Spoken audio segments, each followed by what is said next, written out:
हमारा आज का टॉपिक क्या है, देखिए। एक समान विद्युत क्षेत्र में रखे वैद्युत द्विध्रुव पर बल युग्म आघूर्ण। ठीक, बल युग्म आघूर्ण हमारा परिभाषा देखिए। बल युग्म आघूर्ण क्या है? एक समान विद्युत क्षेत्र में रखे वैद्युत द्विध्रुव पर लगने वाला प्रत्यानयन बल युग्म आघूर्ण एक बल और उनके बीच की लंबवत दूरी के क्या होता है? बराबर होता है। ठीक, हम पिछले कक्षा में पढ़ चुके हैं। पिछले कक्षा में क्या पढ़े हैं? एक समान विद्युत क्षेत्र। एक समान विद्युत क्षेत्र में खींची गई बल रेखाएं परस्पर क्या होते हैं? समांतर होते हैं। ठीक है, और विद्युत क्षेत्र को हम क्या करते हैं? ई वेक्टर से डिनोट करते हैं, है ना। अब मान लेते हैं यहाँ पर क्या है? वैद्युत द्विध्रुव है। ये आपका ए है, ये आपका बी है। ठीक, ए जो है प्लस क्यू आवेश से आवेशित है और बी जो है क्या है? माइनस क्यू आवेश से आवेशित है। ठीक है ना। तब इस पर लगने वाला बल, अब यहाँ पर देखिए दोनों आवेश है तो यहाँ पर देखिए इनके दोनों सिरों पर क्या होगा? बल कार्य करेगा। जैसे आप साइकिल चलाते हैं तो क्या करते हैं आप? साइकिल के दोनों हैंडल को, है एक हैंडल है उसके दोनों सिर पकड़ के चलाते हैं। ठीक, अब मोड़ आ जाए तो आप क्या करते हो? एक हिस्से को खींचते हो और एक हिस्से को धकेलते हो, है ना। जैसे लेफ्ट साइड मुड़ना है और राइट साइड मुड़ना है, तब क्या करते हो आप? देखिए अब राइट साइड का देखिए बल आपका दोनों ओर लग रहा है ना। ठीक है, बल आप दोनों हाथ से लगा रहे हैं, किंतु उनकी दिशाएं कैसे? विपरीत है। उसी प्रकार यहाँ पर देखिए, मान लेते हैं कि ये आपका वैद्युत द्विध्रुव है, ये थीटा कोण बनाते हुए रखा गया है। किस में रखा गया है? एक समान विद्युत क्षेत्र में रखा गया है। ठीक है, तब इस पर लगने वाला बल, तो इस पर दो बल लगेंगे, है ना। ठीक, एक क्या हो जाएगा? जैसे अभी मैं उदाहरण बता दिया हूँ। ठीक है, साइकिल वाला, है ना। ऐसे ही आप हैंड पंप पे भी जाते हैं तो क्या होता है? उसमें दो सिरे रहते हैं, एक हैंडल है और अंदर एक और रॉड रहता है। जब आप उठाते हो तो वो रॉड कहाँ जाता है? नीचे जाता है। हैंड पंप देखे हैं? ठीक है, और जब हम क्या करते हैं? हैंडल दबाते हैं तो रॉड क्या होता है? ऊपर आता है। क्लियर है ना। तो यहाँ पर थीटा कोण बनाते हुए रखा गया। अब मान लेते हैं कि इस पर कितना बल कार्य करता है? QE। ठीक है, और इस पर भी QE बल कार्य करता है। ठीक है, कितना बल कार्य करता है? QE। अब यहाँ पर क्या हो जाएगा? देखिए इसकी लंबवत दूरी तो किसकी लंबवत दूरी लेंगे? ये जो आपका आवेश है इनके बीच की लंबवत दूरी, तो ये बीच की लंबवत दूरी होगा। ठीक, तो यहाँ पर इसको हम P मान लेंगे और लंबवत दूरी मतलब यहाँ पर क्या हो जाएगा? 90 अंश का कोण बनेगा। क्लियर है। मान लेते हैं, माना AB क्या है? वैद्युत द्विध्रुव आघूर्ण है जो एक समान विद्युत क्षेत्र E में रखा गया है।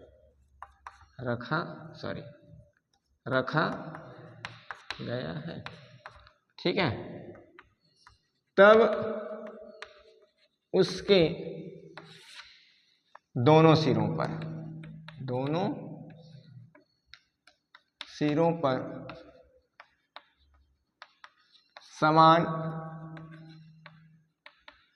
परिमाण के बल क्या लगते हैं? विपरीत दिशा में कार्यरत है जो द्विध्रुव को क्षेत्र के समांतर लाने का प्रयास करता है। देखिए ये इधर घुमाएगा, ये इधर घुमाएगा, है ना। तो ये विद्युत द्विध्रुव क्या हो जाएगा? घूम करके क्षेत्र के समांतर, जैसे ऐसे है तो घूम करके ऐसे, है ना। ठीक है, द्विध्रुव को क्षेत्र के समांतर लाने का प्रयास करता है।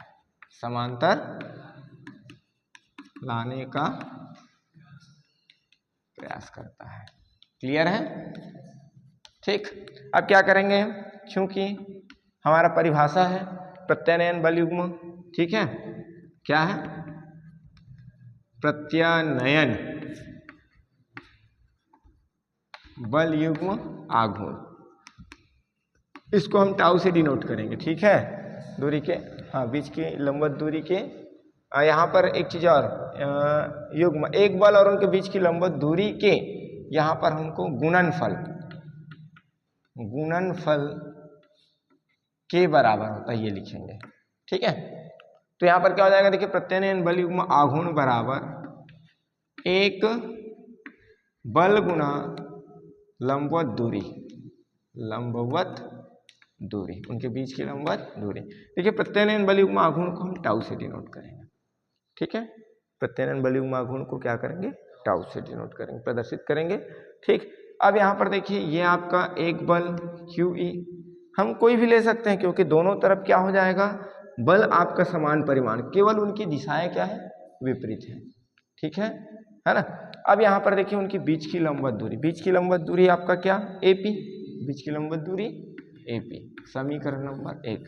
अब आपके पास एक त्रिभुज बन रहा है, देखिए ये समकोण त्रिभुज बन रहा है AAPB, समकोण त्रिभुज APB में क्या लगा देते हैं, APB में पाइथागोरस प्रमेय नहीं लगाएंगे। क्यों, क्योंकि हमको क्या है, बीच का डिस्टेंस निकालना। हम पिछले कक्षा में पढ़ चुके हैं द्विध्रुव की लंबाई कितना होता है, 2L। ऐसे पढ़े थे क्या, 2L पढ़े थे कि 2R पढ़े थे, 2L पढ़े थे, है ना। इनके बीच की दूरी कितना होता है, 2L। ये तो आपका सेंटर O होता है ना। ठीक, तो यहाँ पर क्या हो जाएगा, देखिए हमको किसका निकालना है, AP का मान निकालना है।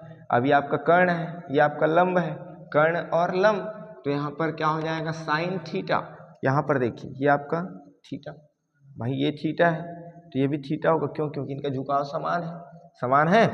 ठीक है, तो यहाँ पर क्या हो जाएगा, लंब बटा कर्ण, तो लंब आपका क्या है, AP, और कर्ण आपका क्या है, AB, तो ये आपका हो जाएगा साइन थीटा बराबर AP बटा 2L।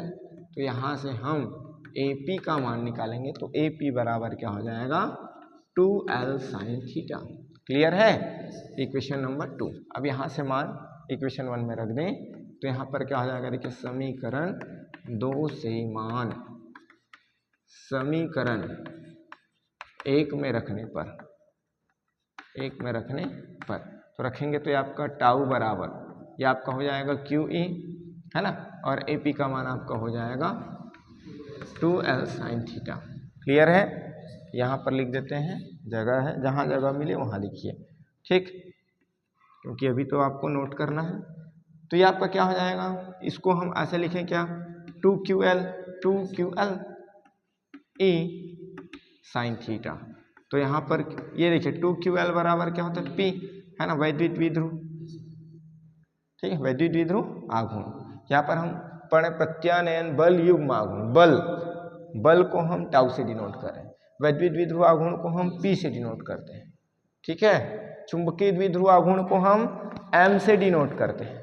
किससे डिनोट करते हैं, M से। क्लियर है ना। तो ये आपका हो जाएगा P E साइन थीटा। अब ये तो अदिश रूप में हुआ, सदिश रूप में होगा तो इसमें वेक्टर लगा देंगे, तो क्या हो जाएगा, देखिए हाँ क्या हो जाएगा, P vector cross E vector, ऐसी हो जाएगा। और वेक्टर जब लगेगा तो साइन हट जाएगा, है, वेक्टर जब लगेगा तो साइन हट जाएगा, क्योंकि हमारे पास देखिए वेक्टर में क्या होता है, A vector cross B vector is equal to mod of A vector mod of B vector sine theta, ऐसे होता है ना। तो मॉड का मतलब क्या है, हम इसको AB साइन थीटा लिख सकते हैं। क्लियर है, AB साइन थीटा लिख सकते हैं। इसी प्रकार आपका क्या होता है, A vector dot B vector, इसको सदिश गुना कहते हैं, है ना, क्रॉस को क्या कहते हैं, सदिश गुना। और ये देखिए डॉट अदिश गुना है, A vector dot B vector, तो ये आपका mod of A vector mod of B vector cos theta होता है। क्लियर है, ठीक है। मॉड को फिर आप हटा सकते हैं, वैसे कॉस थीटा से भी लिख देते हैं इसको, है ना। ठीक, खैर इसमें हमको नहीं जाना है। देखिए आपके बुक में है क्या, ऐसे इतना दिया है, साइन छोड़ा है कि नहीं छोड़ा है, आप देखिए पहले आपके बुक में, हाँ छोड़ दिया है। ठीक, हम इसको क्या करेंगे, इक्वेशन नंबर दे देंगे 3, है ना। तो ये आपका प्रत्यानयन बल युग्म आघूर्ण के लिए क्या है, व्यंजक है। अब देखिए यहाँ पर कुछ कंडीशन है, कुछ कंडीशन मैं यहाँ पर लिख दूं क्या, ये देखिए स्थिति फर्स्ट, कैस फर्स्ट थीटा बराबर यदि हमारा क्या हो 0 डिग्री हो, ठीक है, थीटा बराबर क्या हो 0 डिग्री हो। मतलब ये देखिए आपका एक समान विद्युत क्षेत्र में ये वैद्युत द्विध्रुव का झुकाव जो है क्या हो, 0 हो, तब आपका क्या हो जाएगा, टाउ बराबर पी ई साइन 0, और साइन 0 की वैल्यू क्या होता है, 0 होता है। देखिए यदि ये आपका, जैसे हम पेन को रख के देखते हैं, पेन, ये देखिए ये आपका अभी कुछ झुका हुआ था कुछ कोण पर, है ना।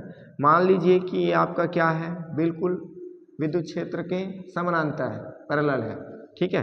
तब यहाँ पर देखिए इस पर कोई प्रत्यानयन बल युग्म नहीं लगेगा। क्यों?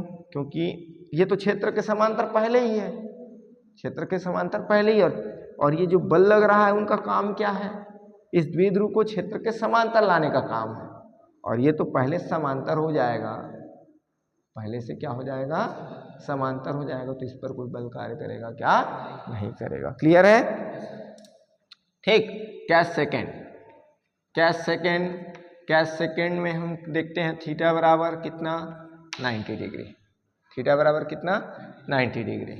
तो क्या हो जाएगा ये आपका tau is equal P E sine 90 हो जाएगा से, तो ये आपका क्या, साइन 90 का मान 1, तो ये आपका पी ई हो जाएगा। और थर्ड कंडीशन हम क्या देख सकते हैं, हाँ थर्ड कंडीशन हम देख सकते हैं, थर्ड कंडीशन हमारा थीटा इज इक्वल क्या, 180। ठीक, तो 180 के लिए भी तो साइन की वैल्यू 0 होता है, तो वो भी 0 हो जाएगा। क्यों? क्योंकि पहले हम क्या किए थे, ये देखिए हम पहले डायरेक्शन इस तरह से रखे थे, अब उसको क्या कर देंगे, ये देखिए जो उधर था ऐसा हो जाएगा, 180 रोटेशन कराते हैं, ठीक है। तब साइन 180 का मान भी क्या हो जाएगा आपका, क्या हो जाएगा, 0। तो इस समय भी आपका टाउ की वैल्यू क्या होगा, 0 होगा। क्लियर है?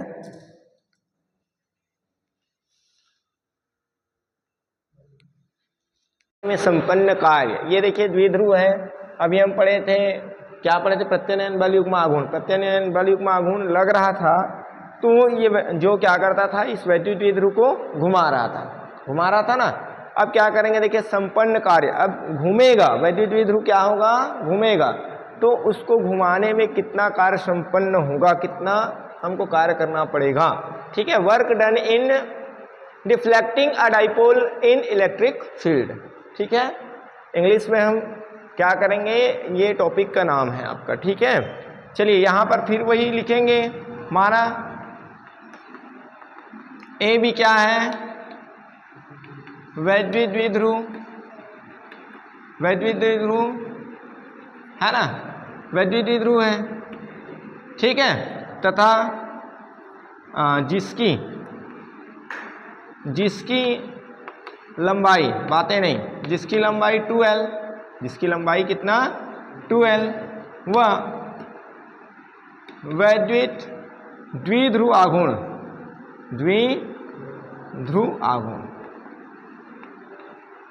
क्या है, P है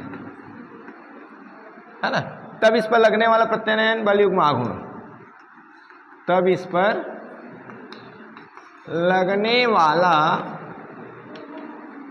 प्रत्यानयन, बातें नहीं, प्रत्यानयन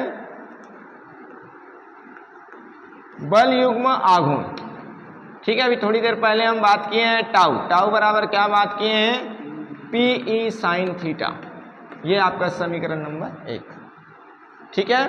अब हम क्या करेंगे, देखिए इस द्विध्रुव को अल्प कोण घुमाने में किया गया कार्य, ठीक है। तब वैद्युत द्विध्रुव को अल्प कोण घुमाने में किया गया कार्य, अब वैद्युत द्विध्रुव को अल्प कोण कितना, डी थीटा घुमाने में किया गया कार्य। भाई हम कार्य कर रहे हैं कैसे, अल्प, छोटा काम करेंगे, है ना, ठीक है। अब वैद्युत द्विध्रुव को अल्प कोण मतलब हम क्या करें, मान लो यहां से मैं यहां तक जाना चाहता हूं, ठीक है, तो क्या हो जाएगा, या मैं यहां से कहां जाना चाहता हूं, अपने गांव मचान पर जाना चाहता हूं, तो मुझे क्या करना पड़ेगा, कम कार्य करना पड़ेगा। अभी तो मैं यहां से नागपुर जाना चाहता हूं तो अधिक कार्य करना पड़ेगा, आ रहा समझ में, है ना। तो यहाँ पर हम क्या कर रहे हैं, इस द्विध्रुव को थोड़ा सा ही घुमा रहे हैं, तो थोड़ा सा घुमा रहे हैं, तो थोड़ा सा घुमाने पर हमको क्या करना पड़ेगा, थोड़ा सा ही कार्य करना पड़ेगा। तो ये आपका देखिए कार्य बराबर क्या होता है, बल गुना दूरी, है ना। कार्य बराबर क्या होता है, बल गुना दूरी, या बल गुना विस्थापन। विस्थापन का मतलब ही डिस्टेंस, है ना, दूरी है। अब यहाँ पर क्या हो जाएगा, देखिए टाउ, टाउ का मान हम यहाँ पर रखेंगे, तो डी डब्ल्यू बराबर टाउ का मान रख दीजिए, तो आपका हो जाएगा देखिए P E sine theta D theta. Clear है। अब यहाँ पर ये समीकरण नंबर 2। अब जो स्थिति में है, जो वर्तमान स्थिति है, वहां से हमको क्या करना है, थीटा कोण घुमाना है, ठीक है। अब द्विध्रुव को कहाँ पर, थीटा बराबर 0 से, थीटा बराबर थीटा कोण घुमाने में किया गया कार्य, ठीक। तो ये जो कार्य है W लेंगे अब, क्योंकि अब बड़ा कार्य हो रहा है, ठीक है। क्योंकि अब कहाँ तक घुमा रहे हैं, D लगा था तो अल्प था, अब यहाँ पर D है क्या, नहीं है, ठीक। तब यहाँ पर हम इंटीग्रेशन कहाँ से कहाँ तक, 0 से थीटा तक घुमा रहे हैं, ठीक है। और ये आपका हो जाएगा DW, अर्थात हम सीधा सीधा लिख लें पी ई साइन थीटा, या आपका डी थीटा। क्लियर है ना। अब यहाँ पर देखिए पी ई आपका क्या कांस्टेंट है, इंटीग्रेशन के अंदर क्या हो जाएगा, साइन थीटा हो जाएगा, क्योंकि हमको क्या करना है, यहाँ पर थीटा के सापेक्ष हमारा विस्थापन कैसे हो रहा है, कोण के सापेक्ष हो रहा है। तो ये आपका आ जाएगा देखिए पी ई साइन थीटा का समाकलन, इंटीग्रेशन मतलब समाकलन बोलेंगे इसको हिंदी में, है ना, क्या होता है, कॉस थीटा होता है, ठीक है। अब यहाँ पर लिमिट ये लग जाएगा, तो ये आपका क्या हो जाएगा, देखिए पी ई, माइनस को बाहर कर दें, ठीक, तो ये प्लस हो जाएगा। अब यहाँ पर जहाँ पर थीटा है वहाँ पर upper limit minus lower limit, ठीक है। तो ये आपका क्या हो जाएगा, देखिए W बराबर माइनस पी ई, ये आपका क्या, कॉस थीटा माइनस कॉस 0 का मान 1 होता है ना, माइनस को अंदर गुणा करेंगे तो W बराबर क्या हो जाएगा, पी ई, ये देखिए माइनस अंदर हो जाएगा तो ये आपका माइनस में चला जाएगा, और माइनस वाला माइनस इंटू माइनस क्या हो जाएगा, प्लस हो जाएगा। यही क्या है, वैद्युत द्विध्रुव को एक समान विद्युत क्षेत्र में घुमाने में किए गए कार्य के लिए क्या है, व्यंजक है। क्लियर है।